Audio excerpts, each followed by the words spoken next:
shamarran tiin Maammeedha kan dubartiidha TikTok kanarra kan dubartiidha dubbatu maammee tokkicha dhugaa rabbi maammee sinifan galcha haasa maammee kosse inni jedhama rabbi jedhame maal jechuudha sarraa eegame dhageeffadhu urjii dhageeffadhu dheengadda ilma lama dawaa wanni fuulatti naqee fuula isii gube dhiirami akkana kun wallahi billahi meeqa jira kachi otoo iddoo isaan beekin qo'aami shamarran keenya dhugaa dubbachuu fi otoo eenyummaa isaan beekin otoo iddoo isaan beekin deemu irraa innumti ilmoorraa qabullee ilaala waan inni godhe isin agarsiisa Itoophiyaa keessatti barbaadee kan argitaniitti miti Sifi ati eessa dhaquu eeggarinaan jedha ani dhageeffadhaa isinitti himaa shamarran Oromoo an dhageeffadhaa isinii hima wallaahi billaahi tallaahi qasaman billaahi seera Ameerikaa san fidee an ijoollee lama qaba lama yoo dabalachuu barbaade mukatti muka jiidhatti isin hidhee akkasii isin waliin fuula mukatti isin xaxee fuularra isin deemee caammaa kiskisii godhadhe habiibii bisaa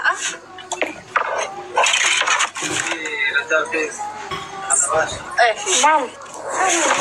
Ayyee saraadhaan dubbaddaa mee micayyoon amma seente tun nagalchii jettee nagalatte mee maalidha dubbachuu Sadashi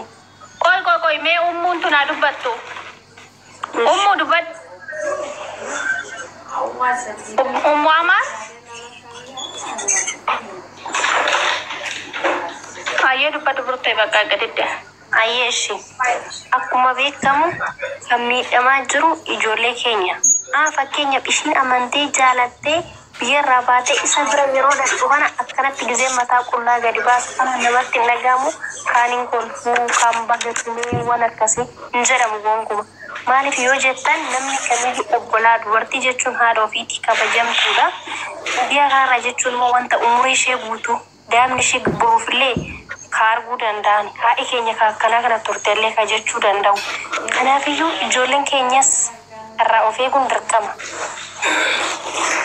ijoolleen dhiiratis immoo wanta kana irratti dalaguun gonkumaa dhaabbachuu qaba laal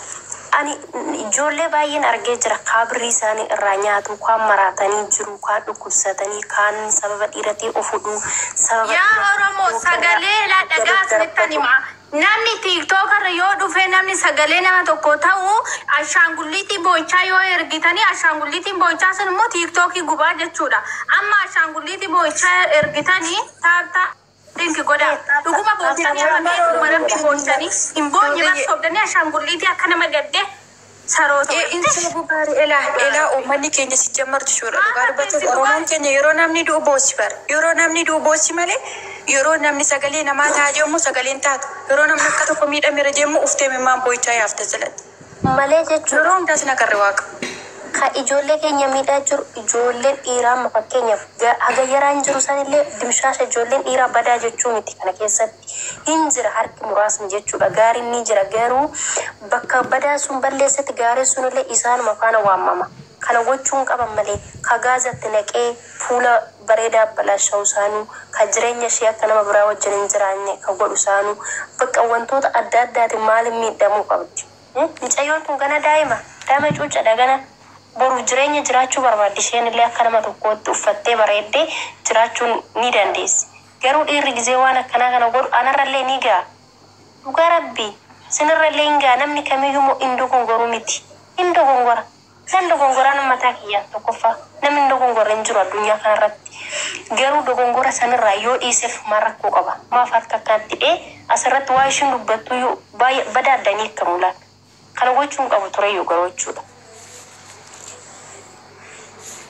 amma moo ijoolleen maal wanta waliigala sanis yoo guutuu dadhabde kalaas bakka irratti waliigalan wanta irratti waliin galamne hin jiru namni kamiyyuu irratti waliigalee kan waliin jiraachaa jiru malee akkanatti yoo waliigaluu baata waan ishiin jette san yoo irraa dhabe nagaan hin dhiisu bakka ani nama biraatan barbaada an sin barbaadu na sobdee jirta waan na sobdeefu addaan ba'uu qabna jedhee karuma seeratiin jechuudha nagumaan addaan ba'uu bar kanan na dhibaa bar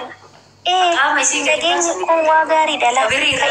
miidhaa jiru moo jechuudha dhugaa dubbachuuf tanan akka ijoollee Oromoo ijoollee keenya miidhaa jiru hin jiru gonkumatti ijoolleen dhiira Oromoo hin taatu ijoolleen Oromoo jaalalaan beektu dhugaa rabbi abbaan barbaadan jedha malee ijoolleen Oromoo jaalalaan beektu fakkeenya miidhama gabbaasee agarsiise malee waan badhaasa wayii argate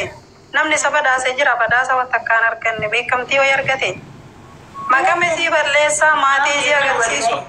uummataaf isii xiqqeessu. Taraadha taraadha wal dubbadda wal jeequu ta'a ayyee burtee fixxeerta onyudha taraadha dubbadda sabboontu dubbaddu ayyee tartiibaan deemna. Ayyee shi warri jala taaptaaf godha koppiliin godha. Imimmaan boo'ichaa immoo hin barreessin ashaangulliitii boo'ichaa maaliif mucayyoon viidiyoo ishee argitanii itti hundi keessanuu viidiyoon ishee akkuma argitanii kukkutamee gadhiifame sagaleen ishee sirriitti noormaalii miti. Mucayyoon kun rakkina ishee malee inni kaani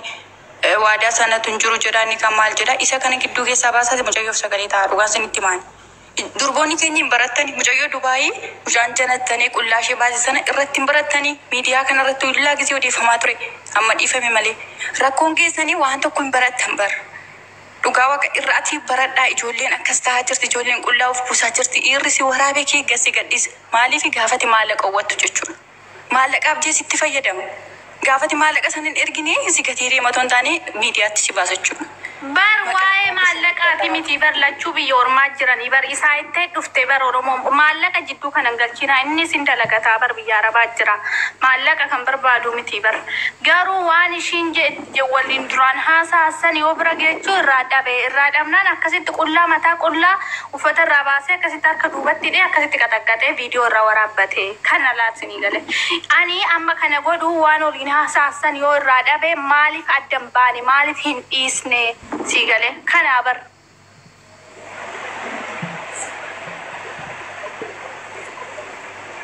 ayyee itti fufi sabboontu fixadhu yaada kee fixadhuutu nama biraatitti dabarsina tara. Duutiyye kanaafuun jedhe bareeda amma isheen amma wanta jette sana yoo irraa dhabe nagaatiin lakki ani isin barbaadu ati waadaa kiyya sana naaf hin eegne waan jette sana naaf hin guunne jedhee hiikuu qaba yookiin immoo gadhiisuu qaba malee hanga kana ishee salphisuu hin qabu waaqa sanitti. Ela ijoolleen keenya ammas irraa baradha. Dhiira tokko qabettanii waan tokko qabettanii ittiin seenina. Dhiqayyoo si jaallate onnee qulqulluu bichaa kenniifi maallaqa yookiin immoo waan hin qaba jettee waadaa ittiin seeni. Akka kanaa salphatta jechuudha. Yoo barbaade biraa fuudhuu danda'a jechuudha gadi gadhiisuu danda'a. Kanaaf irraa of eeggadhaa waaqan sinitti himu. Ayyee ummuun dubbattu. Ummuu Amir dubbattu. Alaa ashama harka fuune obboleeyyan tiyya. Sagalee ol qabi dubbaddu jirra galata rabbi. Baga nagaa jiraattanii. Wallaahi waa'ee obboleettii teennaa tana sirrittillee wanna irraa hubadhe hin qabu. Yaa dhukkubbii fi rakkina shamarran teennaat xiqqoon naquuqee jennaan dubbachuudhaaf seene.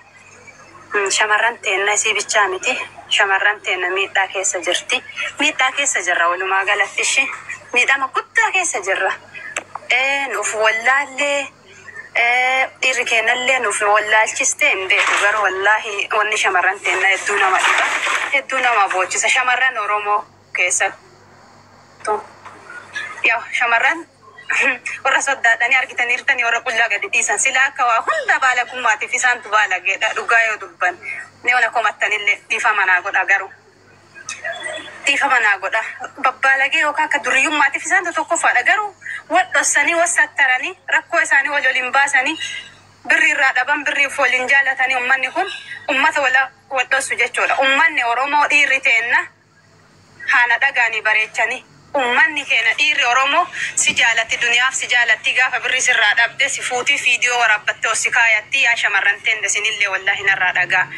Duniyaaf isin jaalatti duniyaa yookaan isin shamarran garii ufin qabdi garii nufuun qabdu duniyaa sanuutti kenniti waan fuute waan dalagatte fuutee itti kenniti aalii fi dooggatte abbaa haadha fi maatii fi dooggatte isa waliin jiraadhatte itti kenniti gaafa wal dhaban duniyaa tanarra waliin ka'anii inni viidiyoo si qullaa waraabbate ol kaatee isin abbaa manaa kiyya yookaan jaalallee haa ta'u yookaan abbaa manaa haa ta'u isin isa waliin jiraatte itti uf kennite itti kalaasi qaama kiyya jette inni qaama isii muree daggat darbu miidiyaa irratti waraabbatee kaata rakkoo boru dhufuun beekanni waa isii miidhuuf ta'uuf shamarra hedduu silaa barumsa tokko raayyuun argatan lama raayyuun argatan shamarran teennallee dhugama yoo dubbanne akka tokkorraa barumsa fudhatan sa hin fudhattu taan laalte kalee obboleettii tiyyata miidhamte kalee obboleettii tiyyata qullaa viidiyoo si gad darbasu anillee of eeggachuu qaba anillee of baruu qaba jettee shamarra Oromoo maaf of hin barreenu gisee maraa maaf boonna miidiyaa irratti maaf suuraa keenya qullaa dhiirri Oromoo gad darbiti nu maal taanaan nu eenyu gadi taanaan yoo of qabne yoo duniyaa teennallee qaama keennallee haga qullaa kan nu darban jenne yoo of qabne maafu fillaale baradha miidiyaa irra namni